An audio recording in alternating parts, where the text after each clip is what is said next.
ఇక varicose veins నుండి విముక్తి పొందండి. ఎవిస్ వాస్కులర్ సెంటర్ ఇప్పుడు మన KPHP లో గ్రాండ్ ఓపెనింగ్ ఏప్రిల్ 4వ తేదీన. నమస్తే, welcome to Suman TV news. నేను మీ సాయి. పవన్ కళ్యాణ్ పోటీ చేయబోతున్నటువంటి పిఠాపురంలో పవన్కి ప్రస్తుతం ఓటు ఉందా లేదా అనేటువంటిది ఎవరికి తెలియకపోవచ్చు. అసలు పవన్ కళ్యాణ్కి ఓటు ఎక్కడ ఉంటుంది, ఈసారి ఎన్నికలలో ఎక్కడి నుంచి పవన్ కళ్యాణ్ ఓటు వేయబోతున్నారు, ఇప్పటికే అక్కడ ఇల్లు కట్టుకుంటున్నామంటూ కూడా పవన్ ప్రకటించినటువంటి సందర్భాన్ని మనం చూసాం. దానికి సంబంధించిన కార్యక్రమం కూడా పూర్తయినట్టుంది. సో దీనికి సంబంధించి చర్చ కొనసాగుతున్న సందర్భంలో అసలు పవన్ కళ్యాణ్ ఈసారి ఎక్కడి నుంచి ఓటు వేయబోతున్నారు, ఎక్కడ తనకు ఓటు ఉందనేటువంటి విషయానికి సంబంధించి మనం మాట్లాడదాం. మనతో పాటు Suman TV news chief editor Keshav గారు ఉన్నారు. సార్ నమస్తే. నమస్తే. సో ఇల్లు గురించి చర్చకు ఒక కంక్లూజన్ వచ్చేసింది. మొత్తానికి చేబ్రోల్లో ఇల్లు తీసుకుంటున్నారు పవన్ కళ్యాణ్ దానికి క్లారిటీ. బట్ ఓటు ఎక్కడుంది పవన్కి, ఈసారి ఓటు ఎక్కడి నుంచి వేస్తారనేటువంటి ఒక క్వశ్చన్ మార్క్. మీరేం చెప్తారు దీనికి? పవన్ కళ్యాణ్ పిఠాపురంలోనే ఓటేస్తారు ఈసారి. ఎందుకంటే ఓటర్ ఎన్రోల్మెంట్కి ఇంకా 15వ తారీఖు వరకు, ఏప్రిల్ 15వ తారీఖు వరకు సమయం ఉంది. సో అక్కడ ఒక ఇల్లు అడ్రస్ అవుతున్నప్పుడు పెద్ద ఓటు తీసుకోవడం పెద్ద సమస్య కాకపోవచ్చు. ఎందుకంటే లాస్ట్ టైం కూడా పిఠాపురంలో అప్లై చేస్తున్నారు ఆయన అనేటువంటిది ఆ పార్టీ వర్గాల నుంచి వచ్చినటువంటి సమాచారం. కానీ అఫీషియల్గా ఇంకా ఎక్కడ అనౌన్స్మెంట్ జరగలేదు. ఇప్పుడు తన ఒక అడ్రస్, కేర్ ఆఫ్ అడ్రస్ అక్కడ సృష్టించుకుంటున్నారు కాబట్టి ఆ చేబ్రోల్ రోడ్లో హైవే పైన ఇల్లు తీసుకుంటున్నారు. రేపు ఉగాది రోజు గృహప్రవేశం అని చెప్పి అన్నారు. అప్లై చేయకపోయి ఉంటే అప్లై చేయడానికి ఆస్కారం ఉంది ఈసారి. అదొక వెసులుబాటు అనమాట. మామూలుగా అయితే ఆయన నియోజకవర్గం ఏదైతే ఆ నియోజకవర్గంలో ఓటు వేయడం కోసం ప్రిఫరెన్స్ ఇస్తారు ఎవరైనా నాయకుడు. కాబట్టి ఇప్పుడు సమయం కూడా ఉంది, కాబట్టి ఎన్రోల్మెంట్కి సమయం కూడా ఉంది, కావాల్సినటువంటి అవకాశం కూడా ఉంది, అక్కడ తీసుకోవడానికి కూడా ఆప్షన్స్ కనిపిస్తున్నాయి. అందుకనే పిఠాపురం పైన స్పెషల్ కేర్ తీసుకున్నారు. నేను ఇక్కడ స్థానికుడిని అనేటువంటి ఒక వ్యూహాత్మకంగా పవన్ కళ్యాణ్ అక్కడ దెబ్బతీసేటువంటి ప్రయత్నం ఏంటంటే లోకల్ నాన్ లోకల్ ఇష్యూ తీసుకొచ్చారు. వాస్తవానికి అక్కడ బలమైనటువంటి పార్టీల నుంచి పోటీ చేస్తున్న వాళ్ళందరూ నాన్ లోకల్స్. సో అది కూడా ఇప్పుడు వంగా గీత కూడా ఆమె పిఠాపురం స్థానికురాలు కాదు, కాకినాడ నుంచి వలస వచ్చింది. ఆమె కాకినాడ నుంచి వచ్చింది, పవన్ కళ్యాణ్ గారు భీమవరం నుంచి వచ్చారని చెప్పి అనుకోవాల్సి ఉంటుంది. అందుకంటే పెద్ద డిఫరెన్స్. కాబట్టి కాకపోతే ఏంటంటే ఆయన ఒక సెలబ్రిటీ సినిమా స్టారు, ఒకసారి గెలిచిన తర్వాత మీకు ఎవరికి అందుబాటులో ఉండడు, పార్టీ నాయకుడు, ఆయన ఆ పార్టీ వ్యవహారాలతో మంగళగిరిలోనే బిజీగా ఉంటాడు, నియోజకవర్గ ప్రజలకు కష్టాలు వస్తే ఎవరు నిలబడతారు అనేది ఆమె పాయింట్ ఆఫ్ వ్యూ. సో దానికి కౌంటర్ చేసే విధంగానే జనసేన పార్టీ ఒక్కొక్క అడుగు ముందుకు వేస్తుంది. ఆల్రెడీ 4 రోజులు నియోజకవర్గ పర్యటనల సందర్భంలో ఆయన గ్రామానికి తిరిగారు. అంటే ఈ తరహా ప్రచారం లాస్ట్ టైం ఎలక్షన్స్లో జరగలేదు. పవన్ కళ్యాణ్ లాస్ట్ టైము కొన్ని కీలకమైనటువంటి సెంటర్స్లో, కోడలలో సభలు నిర్వహించుకుంటూ వెళ్ళినటువంటి పరిస్థితి. అది కూడా 2 చోట్ల పోటీ చేశారు కాబట్టి అటు గాజువాక ఇటు భీమవరం రెండింటి మీద ఫోకస్ పెట్టాలి. అలానే పార్టీ అధ్యక్షుడిగా రాష్ట్ర వ్యాప్తంగా ఆయన కూటమి ఎన్నికలు జరిగినాయి. కూటమితో ఆయన ఆ రోజు బరిలో దిగారు. జనసేన పార్టీ అలానే వామపక్షాలు బహుజన సమాజ్ పార్టీని కలుపుకొని వెళ్ళారు. కాబట్టి ఇవన్నిటినీ దృష్టిలో పెట్టుకుని ఆయన క్యాన్వాసింగ్ ఎక్కువ సమయం కేటాయించాల్సిన పరిస్థితి వచ్చింది ఆయన సొంత నియోజకవర్గాల కంటే. ఈసారి ఒక ప్రణాళిక ప్రకారం ముందుకెళ్తున్నారు. పరిమిత సంఖ్యలో లోక్సభ అసెంబ్లీ స్థానాలు కానీ లోక్సభ స్థానాలు కానీ తీసుకున్నారు. అక్కడ మాత్రమే సభలు ఉండేలాగా ప్రణాళిక ఇస్తుంది. ఇప్పుడు 2 రోజులు సిక్ అయ్యారు, వెంటనే ప్రణాళిక అనౌన్స్ చేశారు. అందరూ అనుకున్నది ఏంటంటే మళ్ళీ ఇక ఉగాది తర్వాతే వారాహి యాత్ర మొదలైద్దని అనుకున్నారు. కానీ షెడ్యూల్ ప్రకటించారు నిన్న. 7వ తేదీ నుంచి ఆయన మళ్ళీ యాత్ర చేయడం మొదలు పెడుతున్నారు. ఉమ్మడి విశాఖ జిల్లా పరిధిలో, అంటే ముఖ్యంగా అనకాపల్లి లోక్సభ స్థానం పరిధిలో చూడాల్సి ఉంటుంది మనం. అనకాపల్లిలో 7వ తేదీన సభ నిర్వహిస్తున్నారు. యలమంచిలో 8వ తేదీన సభ నిర్వహిస్తున్నారు. 9వ తేదీన పిఠాపురం వస్తున్నారు. పిఠాపురంలో ఉగాది వేడుకలు నిర్వహిస్తారు. అలానే ఆ రోజే ఈ నూతన గృహప్రవేశం చేసేటువంటి అవకాశాలు ఎక్కువగా కనిపిస్తున్నాయి. అఫీషియల్గా ఇంకా అనౌన్స్ చేయకపోయినా కానీ అక్కడ ఏర్పాట్లు జరుగుతున్నటువంటి విధానం కానీ అలానే దాన్ని తీర్చిదిద్దుతున్నటువంటి పద్ధతి కానీ ఇవన్నీ చూస్తే మ్యాక్సిమం తెలుగు సంవత్సరాది ఉగాది రోజున పిఠాపురం వాస్తవ్యుడిగా పవన్ కళ్యాణ్ మారబోతున్నట్టుగా సంకేతాలు కనిపిస్తున్నాయి. దాని తర్వాత 15వ తారీఖు వరకు ఈ ఓటర్ ఎన్రోల్మెంట్కి కూడా అవకాశం ఉంది. కాబట్టి కొత్త అడ్రస్, ఈ అడ్రస్ నుంచి ఆయన మరొకసారి ఎన్రోల్మెంట్ చేసి అప్డేట్ చేసుకునే అవకాశం ఉండొచ్చు ఒకవేళ ఆల్రెడీ ఓటు తీసుకుంటే. ఎందుకంటే గతంలో కూడా చర్చ జరిగింది ఆయన పిఠాపురం నుంచి ఓటు వేస్తారని, ఇంకా అప్లై చేయలేదని, చేస్తారని. కాబట్టి అవి అఫీషియల్గా ఎక్కడ అనౌన్స్ చేయలేదు వీళ్ళు. ఇప్పుడు తాజాగా పిఠాపురం నుంచి ఆయన ఓటు తీసుకునే అవకాశం ఉంది. అక్కడి నుంచే ఆయన అన్ని కార్యకలాపాలను కూడా ప్రారంభం. ఎందుకంటే అధికారులు కానీ అధికారికంగా జరిగేటువంటి ప్రతి కార్యక్రమానికి కూడా పార్టీ ఆఫీసుగా దాన్నే ఉపయోగిస్తారు. ప్లస్ ఆయన అధ్యక్షుడి భవనంగా కూడా దాన్నే ఉపయోగించేటువంటి అవకాశాలు ఎక్కువగా ఉన్నాయి. అందుకనే ఈ ఏర్పాట్లన్నీ కూడా వేగంగా జరుగుతున్నట్టు కనిపిస్తుంది. ఇప్పుడు పవన్ కళ్యాణ్తో పాటు పవన్ కళ్యాణ్ వైఫ్ కూడా అక్కడ ఇప్పుడు ఓటు హక్కు తీసుకునేటువంటి అవకాశం ఉందా పవన్ కళ్యాణ్తో పాటుగా? ఎందుకంటే కేరాఫ్ అక్కడ పెట్టేసుకుంటున్నారు కాబట్టి, ఇల్లు కూడా తీసుకుంటున్నారు కాబట్టి ఇద్దరు ఓటు అక్కడే తీసుకున్నారు. ఫ్యామిలీ ఓటింగ్ అనేది అప్పుడే మనం క్లారిటీ చెప్పలేం, కానీ పవన్ కళ్యాణ్ అయితే పక్కాగా అక్కడ ఓటు హక్కు ఉపయోగించుకునేటువంటి అవకాశం ఉంది. సొంత నియోజకవర్గంగా దాన్ని మలుచుకునేటువంటి అవకాశం ఉంది. క్యాన్వాసింగ్లో దీన్ని ఒక ప్రధానమైనటువంటి కేంద్రం, ఎందుకంటే గొల్లపురోలు మండలంలో వచ్చేటువంటి ప్లేస్ అది. అక్కడ అది మొత్తం పిఠాపురానికి ఒక కనెక్టింగ్ పాయింట్ లాగా కనిపిస్తుంది. ఆయన వెళ్ళినప్పుడు వచ్చేటువంటి జనసందోహం కానీ ఇతర ఏర్పాట్లు కానీ వీటన్నిటిని దృష్టిలో ఉంచుకొని ఆ ఇల్లుని తీసుకున్నటువంటి పరిస్థితి ఉంది. సో దానికి తగ్గట్టుగా ఏర్పాట్లు జరుగుతాయి. ఆయన ఓటర్ ఎన్రోల్మెంట్ కూడా బహుశా ఆయన మాత్రమే ఎన్రోల్మెంట్ చేసుకునేటువంటి అవకాశాలు ఎక్కువ కనిపిస్తున్నాయి.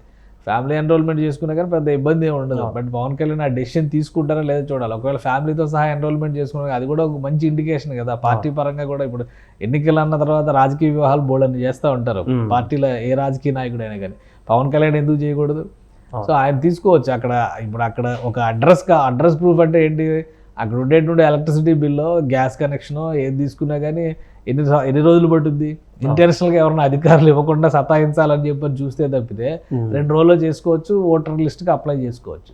కాబట్టి అది కన్సిడర్ చేయడానికి కూడా స్కోప్ ఎక్కువగా ఉండేటువంటి అవకాశం ఉంటుంది. ఫ్యామిలీ పరంగా ఎన్రోల్ చేసుకున్నా కానీ జనసేన పార్టీ నాయకుల్లో కూడా ఒక ఉత్సాహం తీసుకొచ్చేటువంటి అంశంగానే కనిపిస్తుంది అది. కాబట్టి ఆయన ఓటు వేయడం పిఠాపురం నుంచి, పోటీ చేయడం పిఠాపురం నుంచి ఎలా కన్ఫర్మ్ అయిందో ఓటు వేయడం కూడా పిఠాపురం నుంచే చేస్తారు. అలానే ఆయన తన స్థానికతని ప్రూవ్ చేసుకునే విధంగా మరిన్ని ఆధారాలు సృష్టించుకునేటువంటి ప్రయత్నం చేస్తున్నారు చాలా క్లియర్గా.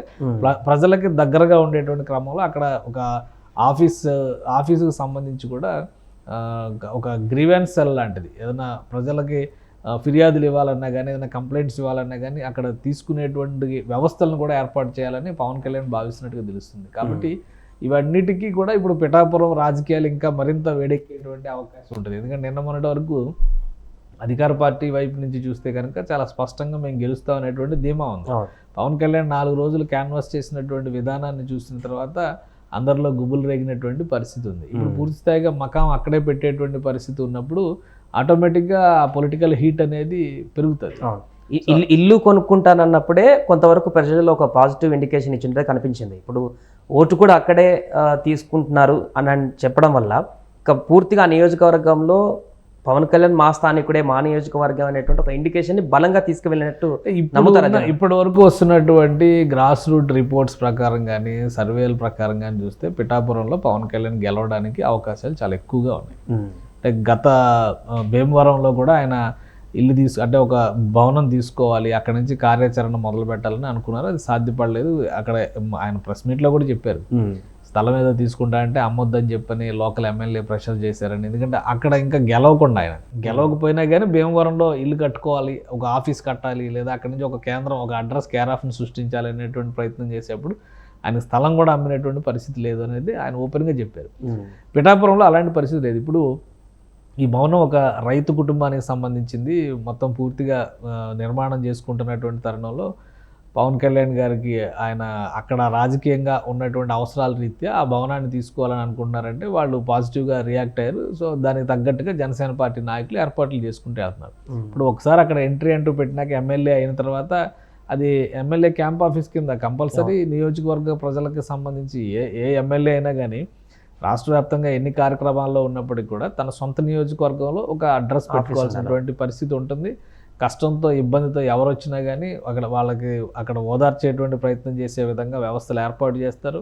ఎక్కువగా జనం వస్తున్నారంటే భోజన వసతులు కూడా ఏర్పాటు చేసేటువంటి ఎమ్మెల్యేలు ఇప్పటికీ చాలామంది ఉన్నారు. పార్టీ ఆఫీసులు కాకుండా సొంత కార్యాలయాలు అనమాట, అక్కడ వరకు నియోజకవర్గ కార్యాలయాల్లాగా వాటిని ఉపయోగిస్తున్నటువంటి పరిస్థితి ఉంటుంది. కాబట్టి జనసేన పార్టీ పిఠాపురంలో అలాంటి ఒక పూర్తి స్థాయి వ్యవస్థను అక్కడ ఏర్పాటు చేస్తున్నట్టుగా మనం చూడాలి. పవన్ కళ్యాణ్ గెలవడం పక్కా అయితే కనుక ఆ నియోజకవర్గాన్ని ఆయన వదిలిపెట్టేటువంటి అవకాశాలు కూడా చాలా తక్కువగా ఉంటాయి. వీలైనంత ఎక్కువగా నియోజకవర్గ దృష్టిలో పెట్టుకుని, నియోజకవర్గ అభివృద్ధి దృష్టిలో పెట్టుకొని ముందడుగు వేసేటువంటి పరిస్థితులే కనిపిస్తుంది. ఫైనల్గా సార్ ఇప్పుడు షెడ్యూల్ ప్రకటించారు, 2వ షెడ్యూల్ ఇంకొంత లేట్గా అవుతుంది అనుకున్నా కూడా ఎర్లీగానే బయటకు వచ్చేస్తానంటూ కూడా నిన్న ప్రకటించారు పవన్ కళ్యాణ్. సో ఈ షెడ్యూల్ తర్వాత కొన్ని మార్పు చేర్పుల తర్వాత ఏ రకంగా వ్యూహం ఉండబోతుంది పవన్ కళ్యాణ్? మరలా ఇప్పుడు సిక్ అయినటువంటి పరిస్థితి నుంచి వచ్చారు కాబట్టి ఈసారి అలాంటి జాగ్రత్తలు తీసుకునే అవకాశం ఉంది. అంటే ఒకటి ఇక్కడ వాతావరణ పరిస్థితులు కూడా మనం అర్థం చేసుకోవాలి. విపరీతమైనటువంటి ఎండలు ఉన్నాయి. పవన్ కళ్యాణ్ ఆ ఎండల్లో తిరిగినటువంటి విధానం కానీ 1-to-1 ఇంటరాక్ట్ అవుతున్నటువంటి పరిస్థితుల్లో కూడా సెక్యూరిటీ దగ్గర నుంచి అందరూ ఇబ్బంది పడుతున్నారు అనేది ఆయన పదే చెబుతూ వచ్చారు. అయితే ఇప్పుడు ఇంకొంచెం జాగ్రత్తలు ఎక్కువ తీసుకోవడానికి అవకాశం ఉంటుంది. ఇంకోటి ఏంటంటే పిఠాపురంలో ఒక్క చోటే కాదు, ఇప్పుడు రాష్ట్ర వ్యాప్త పర్యటనలు కూడా మొదలు పెట్టాలి. ప్లస్ 18వ తేదీన నోటిఫికేషన్ వస్తుంది. 4th ఫేజ్ నోటిఫికేషన్ వస్తే ఆంధ్రప్రదేశ్లో నామినేషన్స్ పర్వం మొదలవుతుంది. ఇక్కడ 2 సమస్యలు ఉన్నాయి. పవన్ కళ్యాణ్ ఇప్పుడు అనౌన్స్ చేసినటువంటి 20 నియోజకవర్గాల్లో ఇంకా పాలకొండ పెండింగ్లో ఉంది కాబట్టి పాలకొండ అనౌన్స్ చేసేలోపు 1-2 మార్పులు కలిగేటువంటి అవకాశం కనిపిస్తుంది. రైల్వే కోడూరు చేసినట్టుగానే పోలవరంలో కూడా అభ్యర్థి మార్పు అనేది చాలా పీక్ స్టేజ్లో డిస్కషన్ జరుగుతుంది. అలానే మిగతా నియోజకవర్గాల్లో క్యాన్వాసింగ్ చేసినటువంటి విధానాలపైన కూడా ఇప్పటికే గ్రౌండ్ రిపోర్ట్ని జనసేన పార్టీ నాయకులు సేకరిస్తున్నారు. అభ్యర్థి ప్రచారం తర్వాత ప్రజల రియాక్షన్స్ వీటన్నిటిని కూడా క్రోడీకరించి ఒకసారి అంటే క్యాన్వాసింగ్లో ఎలాంటి మార్పులు తీసుకురావాలి, పవన్ కళ్యాణ్ ఎక్కడెక్కడ మాట్లాడాలి, ఎక్కడెక్కడ సభలు నిర్వహించాలి, స్థానిక అంశాలపైన ఫోకస్ పెట్టే విధంగా ఆ నాయకులకి ఇవ్వాల్సినటువంటి గైడ్ లైన్స్ వీటన్నిటిపైన కూడా జనసేన పార్టీ నాయకత్వం కసరత్తు చేస్తుంది. దీంతోపాటు కూటమి పరంగా చూసినప్పుడు ఏంటంటే ఉమ్మడి మేనిఫెస్టో అనౌన్స్ చేయాల్సినటువంటి సమయం దగ్గరకు వస్తుంది. రేపు ఉగాది రోజున వైఎస్ఆర్సీపీ మేనిఫెస్టో అనౌన్స్ చేస్తుంది అనేటువంటిది అధికారికంగా ప్రకటించారు. సో దానికి తగ్గట్టుగా ఒక వారం అటో ఇటో అనౌన్స్ చేయాలి కదా. సో కంబైన్డ్గా జనసేన పార్టీ పరంగా ఇచ్చేటువంటి విధాన పత్రం వేరు, కూటమి ప్రకారం ఇచ్చేటువంటి కామన్ మినిమం ప్రోగ్రాం వేరు. సో అది బీజేపీ, జనసేన, టీడీపీ కలిసి చేయాల్సినటువంటి ప్రణాళిక అది. దీనిపైన ఇప్పుడు కసరత్తు పెట్టాలి. ఈ అభ్యర్థుల మార్పు అనేది ఫస్ట్ స్టెప్ అయితే మేనిఫెస్టో రూపకల్పన అనేది 2వ స్టెప్. వీటన్నిటిలో కూడా పవన్ కళ్యాణ్ భాగస్వామ్యం అవసరం. సో దీన్ని బ్యాలెన్స్ చేసుకుంటూ ఆయన క్యాన్వాసింగ్కి వెళ్ళాలి. అందుకనే ఫస్ట్ ఫేజ్లో ఆయన ఫస్ట్ ఏమో 12వ తారీఖు దాకా షెడ్యూల్ ఇచ్చేశారు. ఈలోపు ఆయన అనుకోని విధంగా అనారోగ్యం పాలవడం, మళ్ళీ వెనక్కి రావడం, 3 రోజులు రెస్ట్లోకి వెళ్ళడం, 3-4 రోజులు రెస్ట్ తీసుకోవడం ఇదంతా అయ్యింది. సో ఇప్పుడు అందుకే 3 రోజులు ప్రణాళిక ఇచ్చారు. పిఠాపురంలో ఉండగానే నెక్స్ట్ 10వ తేదీ నుంచి షెడ్యూల్ ఉండొచ్చు అనే దాని మీద ఒక క్లారిటీ ఇస్తారు. నేను కూడా తెనాలి ఇవన్నీ ప్రోగ్రామ్స్ రద్దయినటువంటి నేపథ్యంలో పిఠాపురంలో 9వ తేదీ బస కార్యక్రమాలు అయిన తర్వాత బహుశా 10వ తేదీ నుంచి మళ్ళీ తెనాలి నుంచి ఆయన క్యాన్వాసింగ్ మొదలుపెట్టే అవకాశం ఉంటుంది. ఎందుకంటే అటు తెనాలి మీదుగా అవనిగడ్డ అవనిగడ్డ అభ్యర్థి కూడా ప్రకటించారు కాబట్టి అవనిగడ్డ మచిలీపట్నం పార్లమెంటు పరిధిలో ఉండేటువంటి నియోజకవర్గాల్లో పర్యటించడానికి అవకాశం ఉంటుంది. ఆ తర్వాత మళ్ళీ పశ్చిమ గోదావరి జిల్లాలో ఉన్నటువంటి నియోజకవర్గాలు ఉంగుటూరు కావచ్చు, తాడేపల్లిగూడెం కావచ్చు, భీమవరం కావచ్చు, నరసాపురం కావచ్చు, 4 చోట్ల కంటెస్ట్ చేస్తుంది. అక్కడ పోలవరంతో కలుపుకొని చూస్తే 5 అవుతాయి అక్కడ ఉన్నటువంటి నియోజకవర్గాలు. కాబట్టి ఒక్కొక్కటిగా ఈ ప్రణాళికని అమలు చేసేటువంటి అవకాశం ఉంది. నియోజకవర్గాల వారీగా చూస్తే కనుక రోజుకు కనీసం ఒక నియోజకవర్గంలో 2-3 చోట్ల సభలు నిర్వహించే విధంగా పవన్ కళ్యాణ్ జనసేన పార్టీ ప్రణాళిక చేసేటువంటి అవకాశం ఉంది. ఈ 3 అంశాలు, ఒకటి అభ్యర్థుల ఖరారు విషయంలో తీసుకోవాల్సినటువంటి మార్పులు చేర్పులు, అభ్యర్థులకు ఇవ్వాల్సినటువంటి గైడ్ లైన్స్, నెక్స్ట్ మేనిఫెస్టో, తర్వాత క్యాన్వాసింగ్ సంబంధించినటువంటి వ్యూహం, ఈ మూడింటిని కూడా వరుసగా ప్లాన్ చేసేటువంటి పనిలో ఇప్పుడు జనసేన నాయకత్వం బిజీగా ఉన్నట్టుగా తెలుస్తుంది. Right sir. సో మొత్తానికి అది పిఠాపురంలో ప్రస్తుతానికి ఇల్లు తీసుకున్నటువంటి పవన్ కళ్యాణ్ ఓటు కూడా నమోదు చేసుకోవడానికి సిద్ధమవుతున్నట్టుగా తెలుస్తుంది. ఈసారి ఎన్నికలలో పిఠాపురం నుంచి పవన్ కళ్యాణ్ కూడా తన ఓటు హక్కుని వినియోగించుకోబోతున్నారనేటువంటి ఒక సమాచారం అయితే తెలుస్తుంది. దీనికి సంబంధించినటువంటి క్లారిటీ అయితే మరికొద్ది రోజుల్లో రావాల్సి ఉంది. సుమన్ టీవీలో మీ పర్సనల్ అండ్ బిజినెస్ ప్రమోషన్స్ కోసం కింది నెంబర్కి కాంటాక్ట్ చేయండి.